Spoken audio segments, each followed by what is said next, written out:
chapitre 10, à partir du verset 1. Et c'est là où sera basé notre sujet.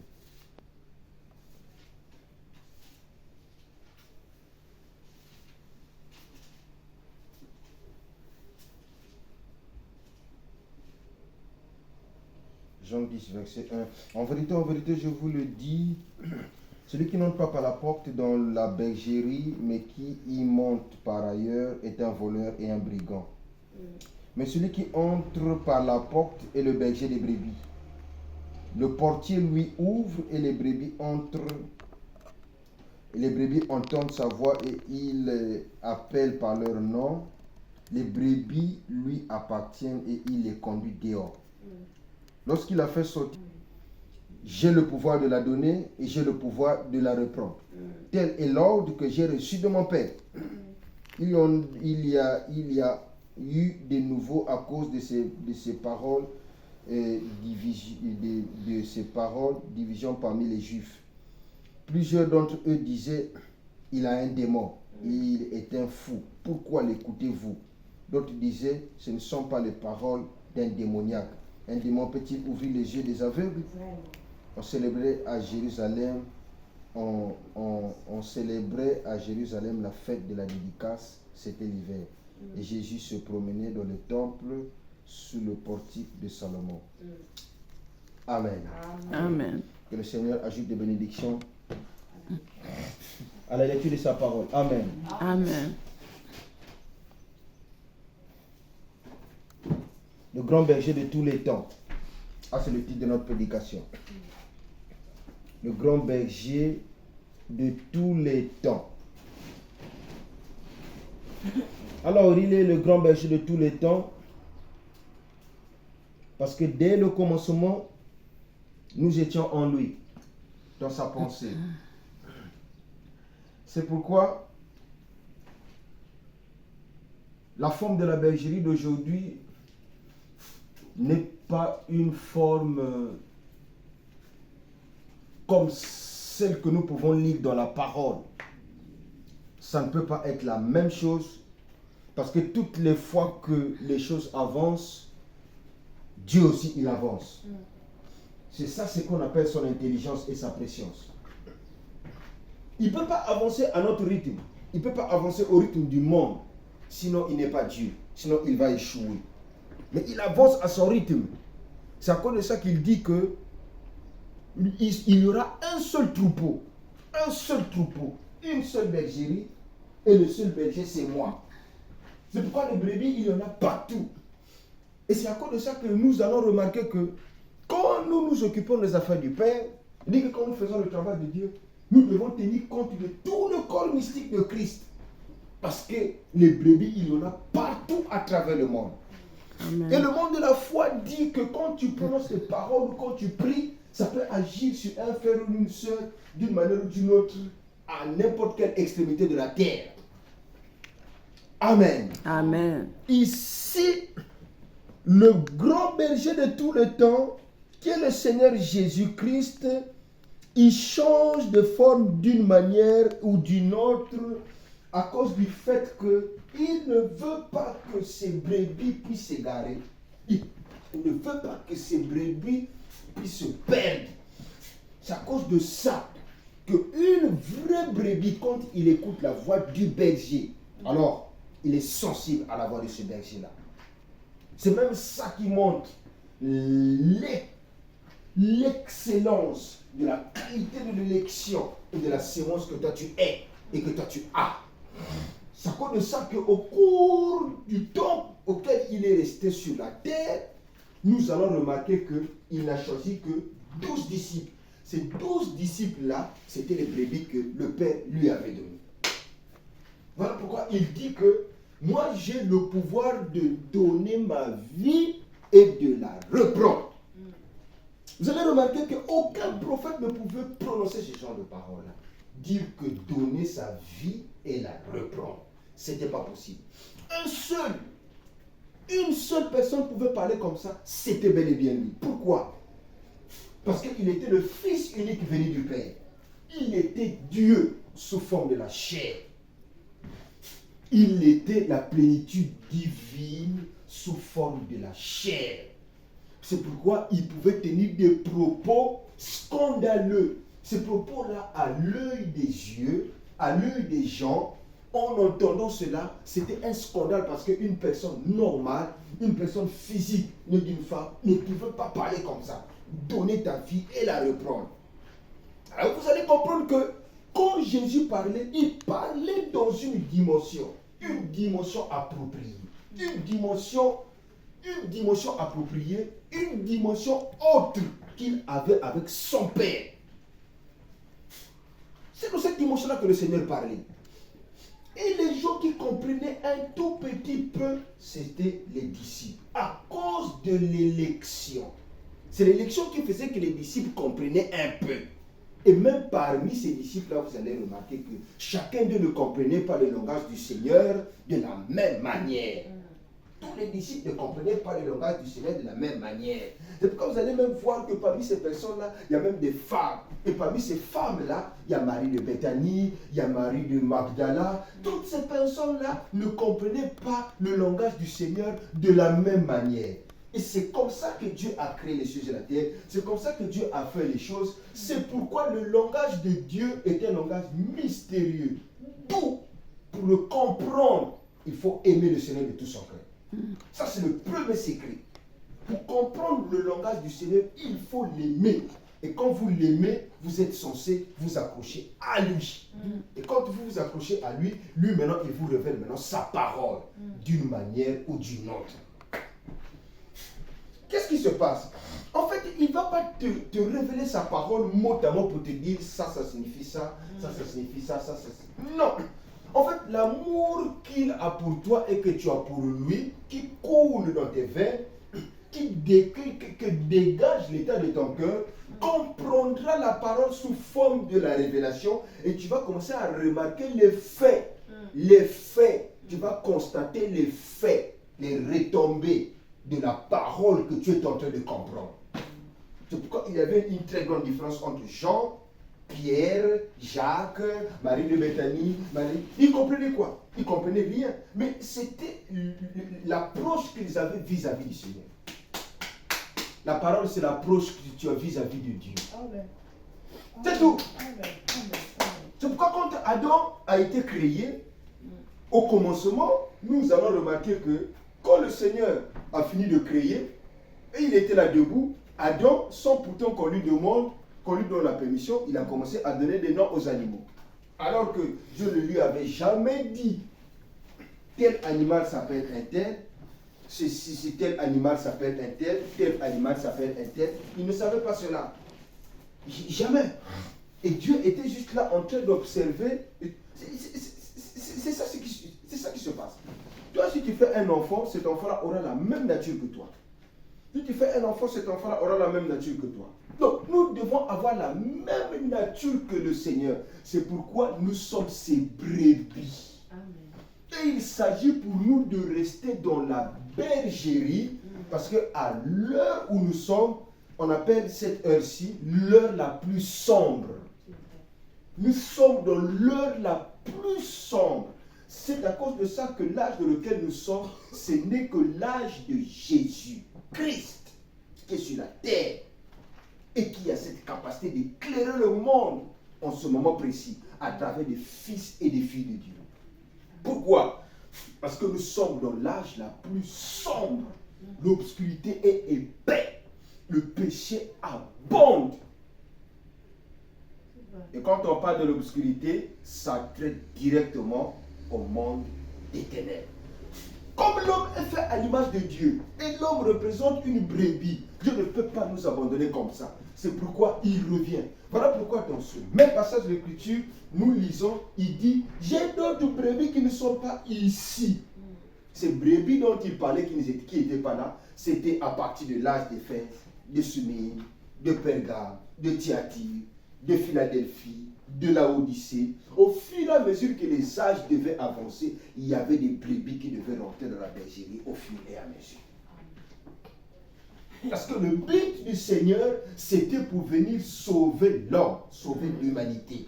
Et c'est ça, le vrai berger et le bon berger. Donc, vous et nous, le but pour lequel nous sommes ici assis, c'est pour hériter le salut. Mais le salut est une vie, le salut est un processus, le salut est une procédure. C'est pourquoi il faut rentrer dans la dimension dans laquelle il est en train de nous parler d'une manière ou d'une autre pour comprendre le langage afin d'être dans cette bergerie. Parce que cette bergerie est purement une bergerie spirituelle. Amen. Amen. Amen. Quand tu as la foi, tu comprendras bien ces choses. Quand tu pries beaucoup, tu comprendras bien ces choses. Quand tu es lié au monde de l'esprit, tu comprendras bien ces choses. Quand tu es divin, tu comprendras mieux ces choses. Quand tu es Jésus, tu comprendras mieux ces choses.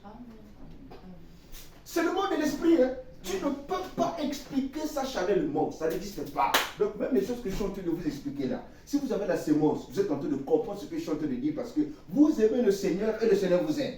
Le fait que vous aimez le Seigneur et le Seigneur vous aime, alors ce que je suis en train de dire, ce qui sort de mon âme là, ça produit quelque chose comme c'est la parole. Parce que je ne suis pas en train de raconter des discours persuasifs ici. Celui qui parle à travers moi, c'est le Saint-Esprit.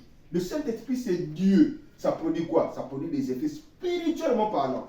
Maintenant, le fait que vous venez de Dieu, alors ça vous ramène vers lui. Et ça vous garde dans la bergerie. Quand il y aura des situations, même l'ange de la mort peut venir là, boum, devant toi.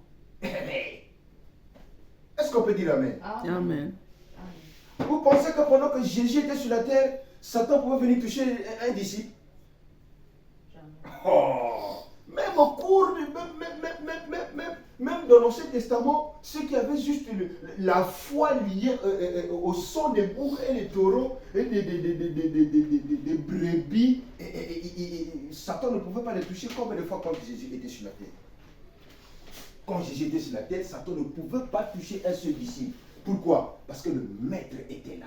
Amen. Donc quand les situations arrivent, toi comme tu es dans la bergerie, n'importe quelle situation arrive, cette situation va toquer à la porte. Hein? Ça va toquer à la porte. Cette situation va frapper le mur.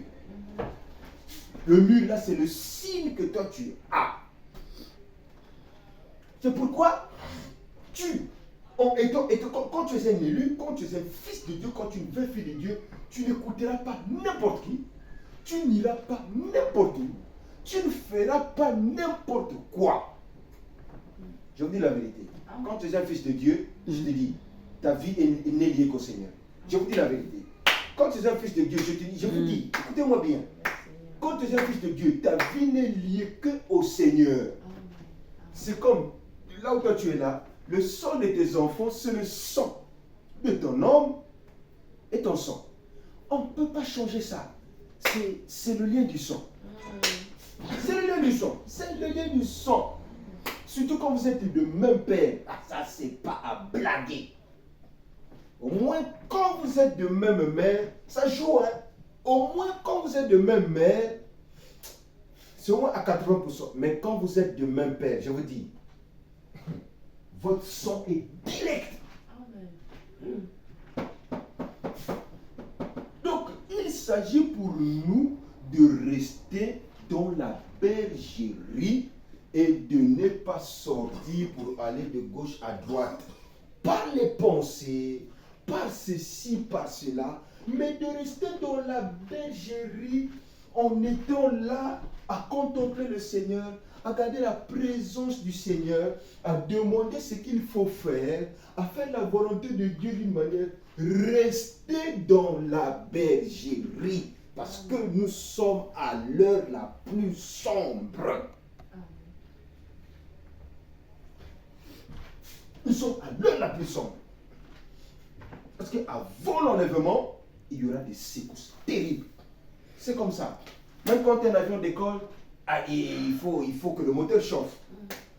Le moteur doit chauffer et le moteur après, l'avion doit prendre une vitesse et l'avion doit décoller. C'est comme ça. Vous brisez la loi de la pesanteur. Donc, avant l'enlèvement, les choses ne vont pas se passer comme ça. Il doit avoir des secousses. Les élus vont être secoués.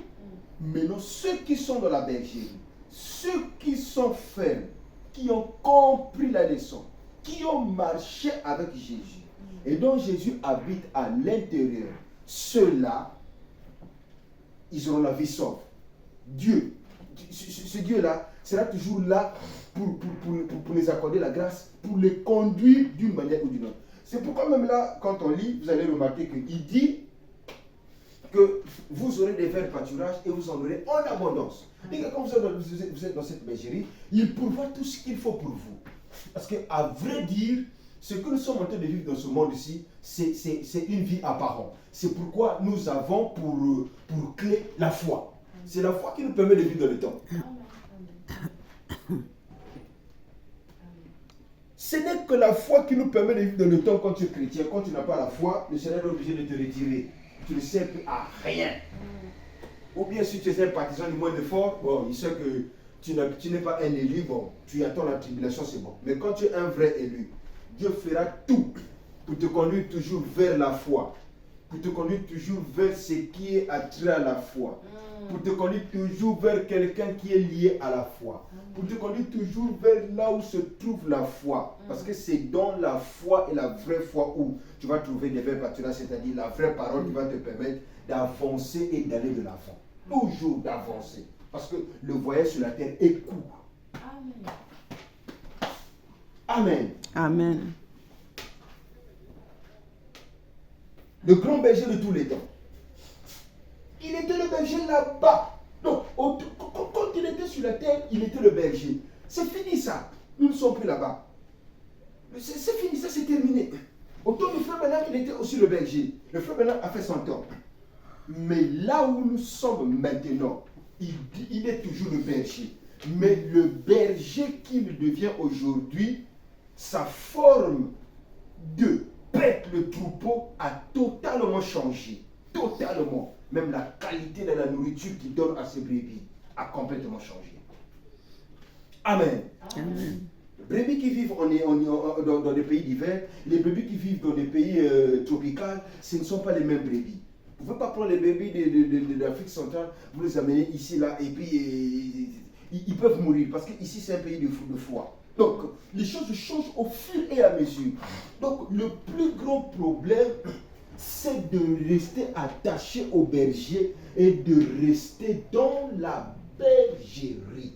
C'est ça. Il faut rester dans la bergerie. Vous devez avoir le thermomètre qu'il faut de vérifier le niveau du lien que vous avez avec le Seigneur, à savoir si vous êtes toujours dans la bergerie.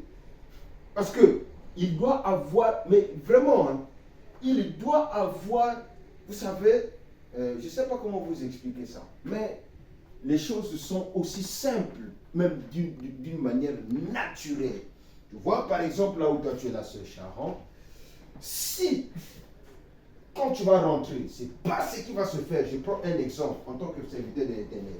Si quand tu vas rentrer là, tu te disputes avec ton fiancé, ça va faire quoi? Ça va gaspiller votre relation. Ça va causer quelque chose de pas bien. Je peux même prendre mon propre exemple. Je peux prendre l'exemple de la sœur aussi. Les mariés sur mariés, quand tu es fiancé. S'il y a une dispute qui dégénère là, il verra qu'il y aura un couac. Et pour revenir, il faut que vous reparez. Vous allez remarquer qu'il y aura une température qui va revenir quand tout va bien, il y a une température. Quand tout va mal, il y a une température. Quand c'est ralenti, il y a une température. Alors, à l'âge dans lequel nous sommes, pourquoi la bergerie d'aujourd'hui est différente? Pourquoi Dieu a changé sa manière de paître son troupeau maintenant? Parce qu'à l'heure où nous sommes, l'agrément céleste est de rigueur. Dieu, à l'heure où nous sommes, doit t'agréer. Il doit t'approuver. C'est seulement en ce temps-ci, avant l'enlèvement, qu'on parle de l'agrément céleste. Amen. Au cours des âges de l'Église, c'était le Saint-Esprit. Dès que tu as la foi, tu as le Saint-Esprit, il n'y a pas de souci. En tout cas, tu meurs, tu es un vainqueur. Mais à l'heure où nous sommes, le Saint-Esprit ne suffit plus. Il faut que Dieu t'agrée.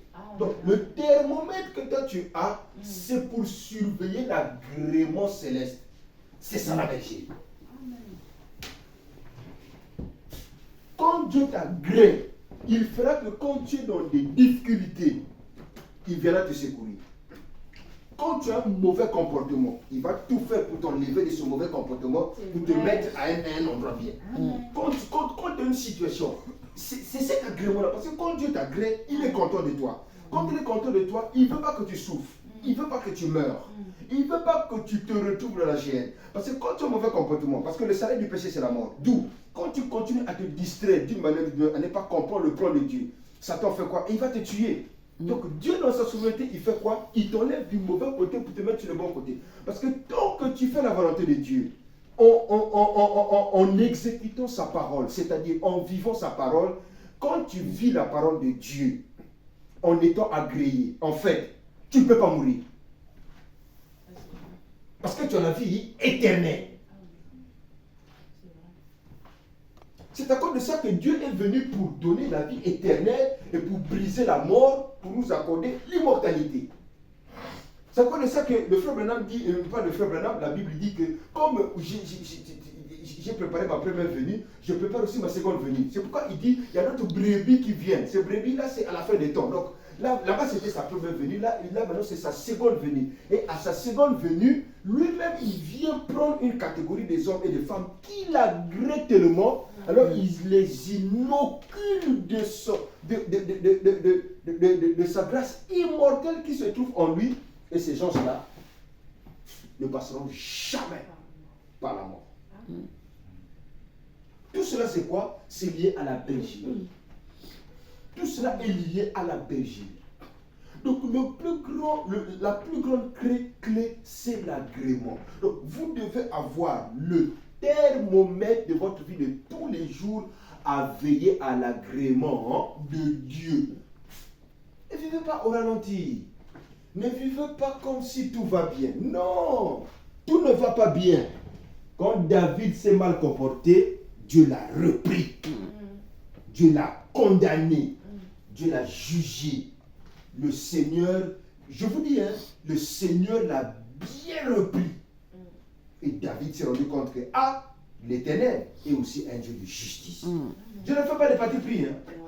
Tu veux qu'il continue à être bien avec toi, tu dois continuer à exécuter sa parole, à être obéissant. Amen.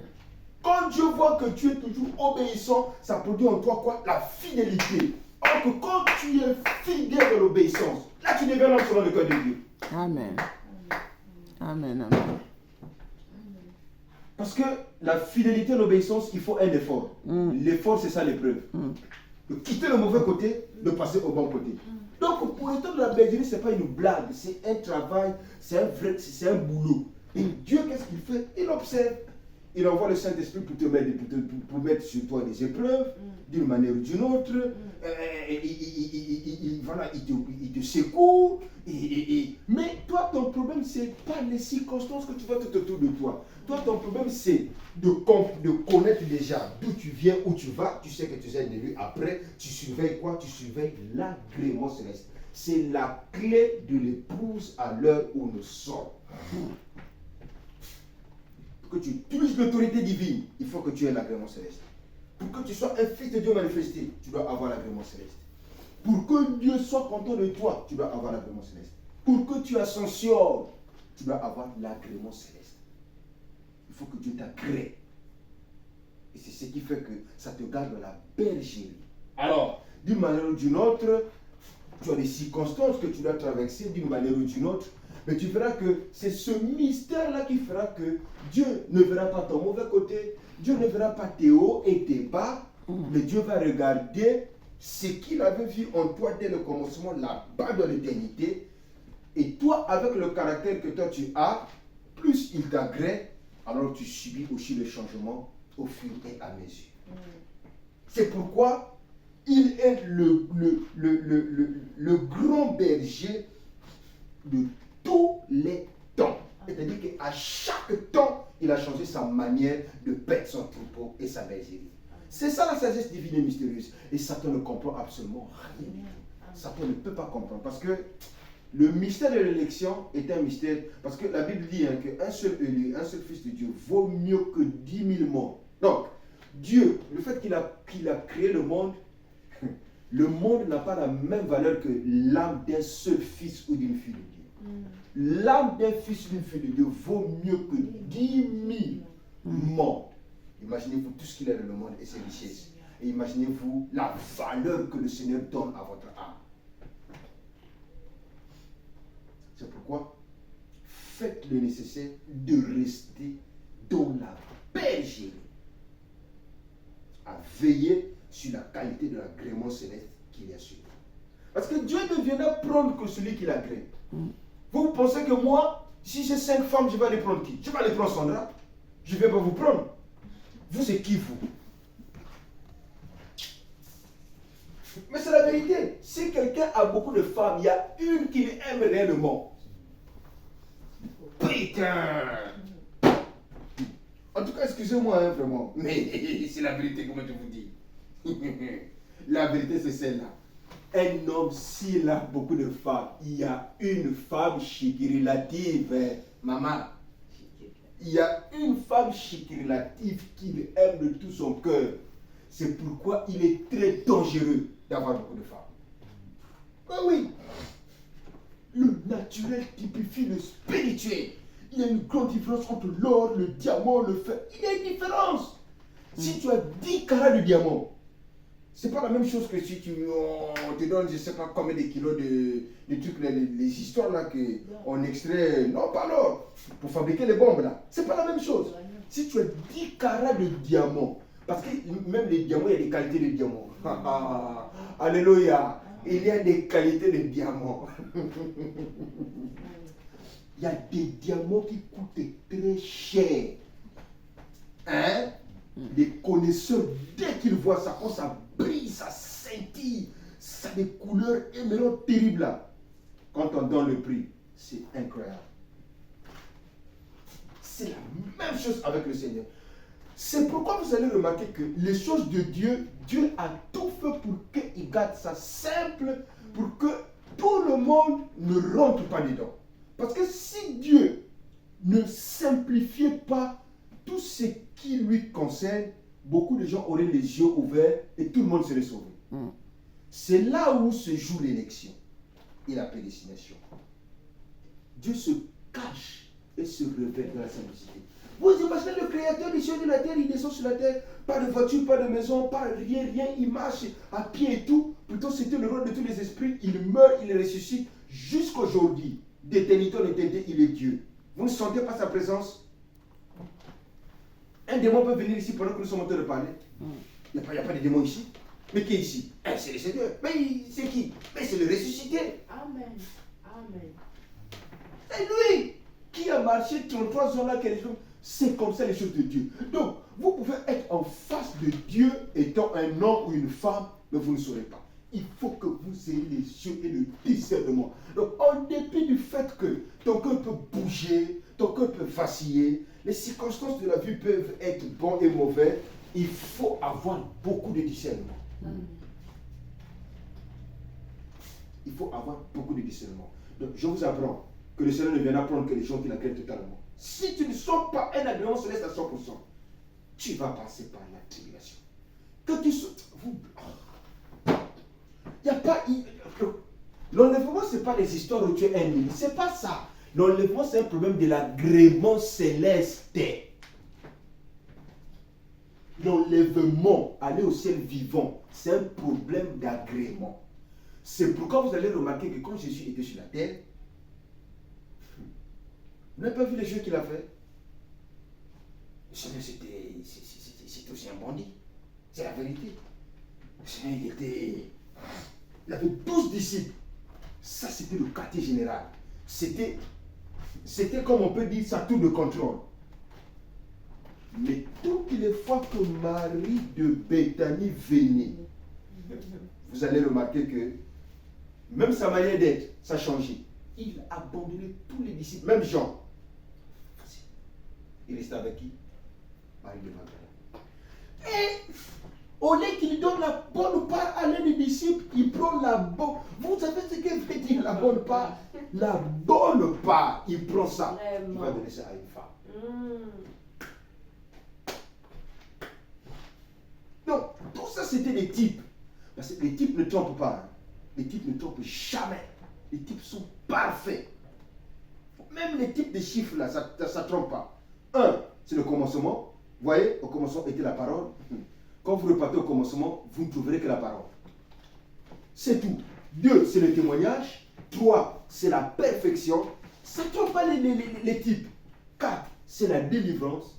5, c'est la grâce. Qui a créé ces types-là et ces chiffres? C'est le Seigneur. 6, c'est le monde. Il a créé le monde en 6 jours. Le 7e jour, il s'est reposé. 7, c'est l'accomplissement. Quand vous prenez le livre, oui, c'est l'éternité. Il sait pourquoi ces chiffres-là, il les a fait comme ça. 9, c'est le monde. 12, c'est le gouvernement parfait. 12 disciples. 12 tribus d'Israël. 13, c'est la bête, le diable, Lucifer. 50, c'est le jubilé. 40, c'est l'épreuve. Je connais toutes ces choses-là, je connais ça. Donc, le Seigneur viendra prendre que des gens qu'il agrée à 100%. Regardez la vie de David, regardez la vie de Jacob, regardez la vie de Enoch, regardez la vie de... Ah oui, Enoch est le type de l'épouse. Hein? Parce que quand Adam est mort, Satan a tué Adam, Satan a tué Seth, le Seigneur était au... Ah. Amen. Amen. Amen. Praise God. Amen. Le Seigneur était obligé de sortir Enoch. Il a interprété les pyramides et tout. La Bible dit qu'il a marché avec le Seigneur. On dit bien, marché. Si vous lisez la Bible, vous allez remarquer, hein, il était marié, il avait des femmes, il avait une femme, il avait des enfants. Mais comment a-t-il fait pour marcher avec le Seigneur? Dieu l'a trouvé tellement agréable. Quand Dieu te trouve agréable, c'est quoi? C'est qu'il t'agrée, non? Il agrée ta manière de marcher. Il agrée ta foi. Tellement qu'il était agréable. C'était comme? C'était au commencement. Adam venait juste d'être créé et tout. C'était au commencement. C'était au commencement que Enoch il était enlevé. Dieu l'a fait disparaître. Il était enlevé. Et le frère Branham, quand il prêche la foi d'Enoch, il dit Enoch est le type de l'épouse. Dieu l'a créé. Pourtant, il avait aussi aimé Noé, son serviteur. Rentre dans l'arche avec ta femme et tes enfants.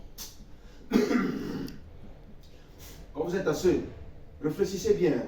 Parce que moi, c'est question de vous dire, je suis bel et bien dans ce mystère-là. Moi, je suis l'homme dans le cœur de Dieu. Sandra peut rester. J'irai avec Joseph et princesse. Elle, si elle fait le jeu, elle va rester.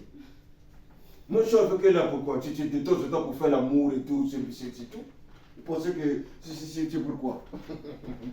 Moi, je dis ce que j'ai à dire. Je suis avec elle, c'est pour la chair, de temps en temps pour faire l'amour. Mais quand il s'agit des choses de Dieu, ce n'est pas mon problème. Si elle fait le jeu, elle ne croit pas, elle va rester. Et si elle donne le jeu de jugement, moi, je suis là en train de juger. Je ne la ferai pas rentrer. Écoutez-moi bien, vous tous qui êtes là. Vous venez au jour du jugement, moi, je suis là en jugement. Vous ne rentrez pas. Là, je serai sans pitié. Et faites aussi de même pour moi. C'est pourquoi moi je dois me battre à rentrer. Battez-vous aussi pour rentrer. Battez-vous. Prouvez que vous avez l'agrément céleste à 100%. Prouvez que vous êtes Enoch. Prouvez que vous êtes mari de l'éternel. Prouvez ça. Amen. Amen. Elle est venue, elle a pleuré devant le Seigneur. Ah, mais vraiment, tu as tellement aimé et tout, tous tes péchés te sont pardonnés. Avant qu'il ne meure, allez, je te donne la bonne part, tout ne sera jamais. Il lui a donné ça, paf, il a donné ça. C'était fini, c'était passé. Quand Dieu te donne quelque chose, il ne reprend plus. Quand il te donne, c'est pour l'éternité. Donc, je suis en train de vous dire des choses dans lesquelles je suis rentré. En fait, j'ai une vie très très compliquée. Je parle, je dis des choses que je suis en train de vivre. Moi, je vis un agrément céleste perpétuel. C'est spirituel, hein? Je vis un agrément, oui. Je sens que Dieu m'agrée. Il m'approuve.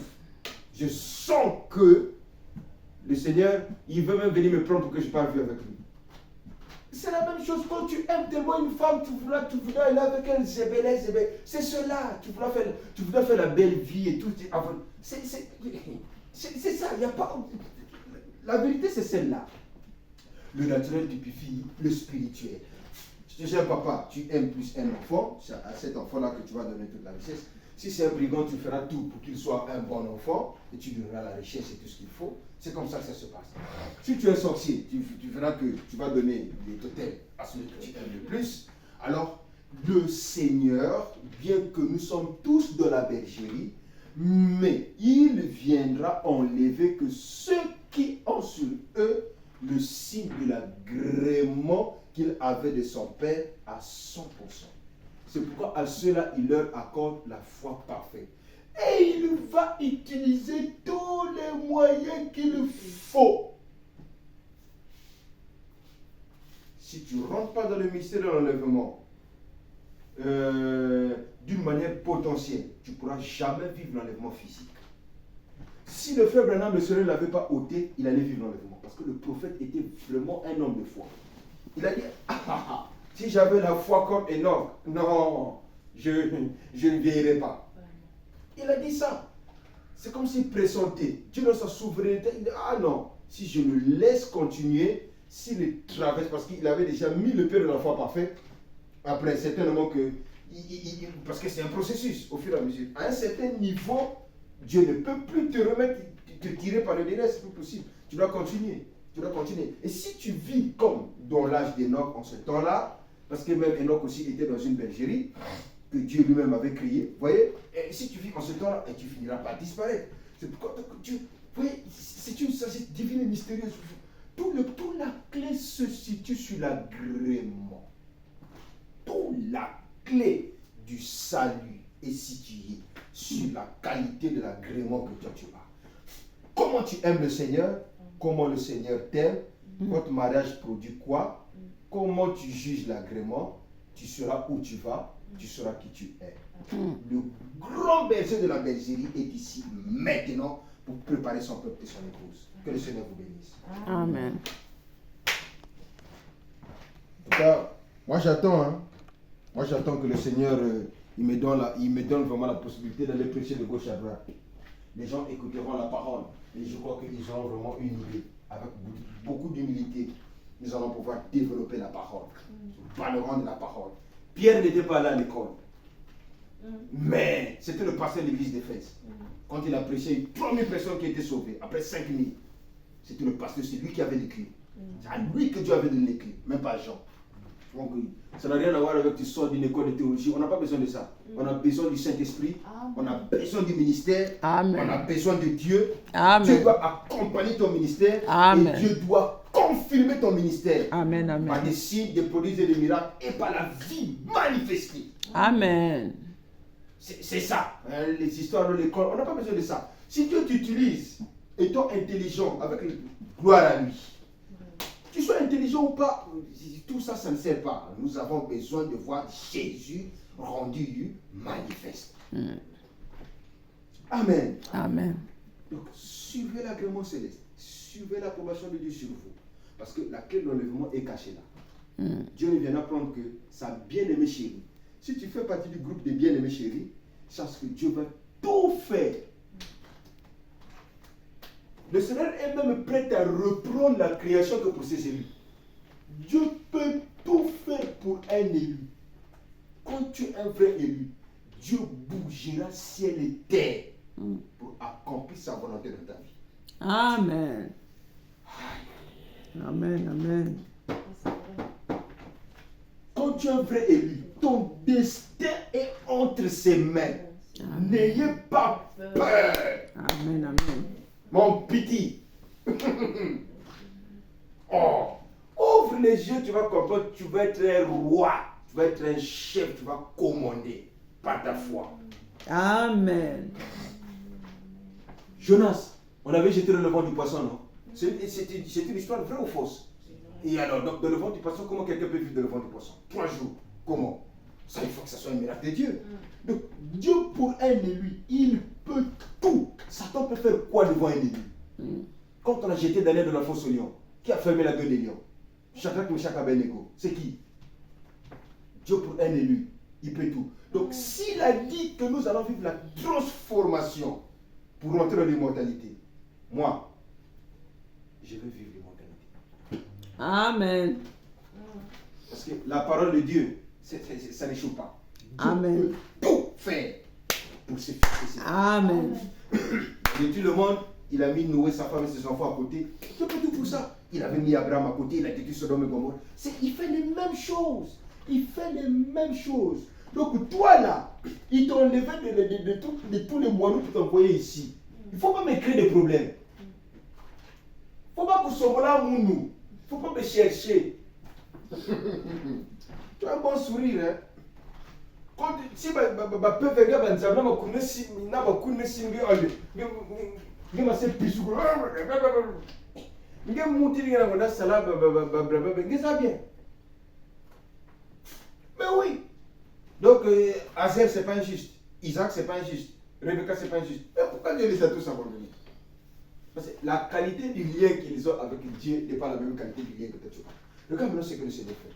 Il peut même pas que tu puisses avoir même l'inscription vers là où se trouve les Christi là-bas. Même pas à Paris. Tu as l'inscription, je ne sais pas où, je ne sais pas à Paris, mais on est là, dans les environs. Il t'a amené où? Assise là.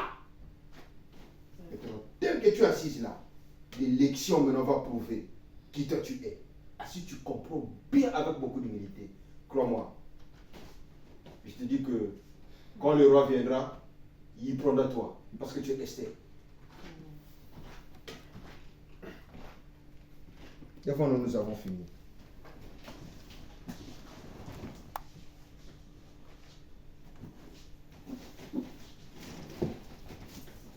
Nous devons influencer maintenant les événements à travers le monde. Les circonstances, c'est pas facile avec la chaîne, c'est pas facile, mais c'est ça la bataille de la vie. Et c'est là, on ne peut pas faire autrement, on n'a pas le choix. Béni soit ton nom, Seigneur Jésus, que ceci produit des fruits en abondance. Je fais ce que tu m'as dit de faire, parce que tu m'as ouvert pour faire ce que je suis en train de faire. C'est pour ça que tu m'as envoyé sur la terre. C'est ça mon vrai travail, serviteur de l'Éternel. J'ai fait ce que j'ai fait. Ça, ce ne sont pas mes brebis, ils sont à toi. Le reste t'appartient. Merci Seigneur, je sais que ton plan n'échoue jamais. Tu les amèneras jusqu'à la perfection afin qu'ils soient prêts à te rejoindre d'une manière ou d'une autre quand tu viendras dans ton jour de gloire. Merci Seigneur.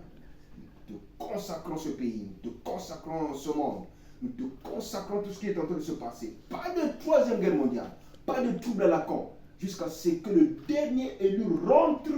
La lumière doit éclairer le monde et les ténèbres doivent totalement disparaître. Tu bénis nos projets, tu bénis tout ce que nous sommes en train de faire, tu ouvres les portes, Seigneur, de Dieu, tu bénis très richement ta servante, tu accordes tout ce que son cœur désire, tu bénis ses entreprises parce que si nous sommes ici, c'est à cause d'elle. Si nous sommes en train de prier ici, c'est à cause d'elle. Elle a ouvert son cœur, elle a sacrifié sa maison pour que nous puissions avoir des cultes. Elle a droit à la bénédiction. Merci Seigneur, alors que les églises de Dieu s'ouvrent pour qu'elles soient bénies en abondance. Seigneur, si tu ne le fais pas, tu es un faux. Si tu ne la bénis pas, tu n'es pas un Dieu. Tu te démènes, tu te débrouilles. Elle a droit à toutes sortes de bénédictions pour tous les sacrifices qu'elle est en train de faire pour ton œuvre, parce que celui qui sème, il doit récolter. C'est la loi, Seigneur. Merci pour tout ce que tu ne cesses de faire pour nous. C'est comme ça que tu m'as conduit. Béni sois-tu. Nous nous remettons à toi, nous nous consacrons à toi pour que tout soit fait pour l'honneur de God, ton Seigneur. Veille sur nos parents de loin, de près. La mort est démantelée. La maladie est rendue inefficace. Dans cette bergerie, nous avons droit à une santé éternelle. Nous jouissons de toutes les grâces. Nous sommes la tête. Nous réussissons à tous égards. Nous régnons avec toi d'une manière ou d'une autre, par l'aide de notre foi. Continue à nous agréer et nous approuver pour que nous puissions continuer à bénéficier de Dieu, de ta grâce et de ta faveur. Laisse que tout soit fait pour l'honneur et la gloire de ton Saint-Nom, quand nous avons congédié ce culte et cette réunion. Au nom de Jésus, toi qui nous envoies comme ton Père t'avait envoyé, que nous avons scellé ce travail et pour ta seule gloire. Amen. Amen. Amen.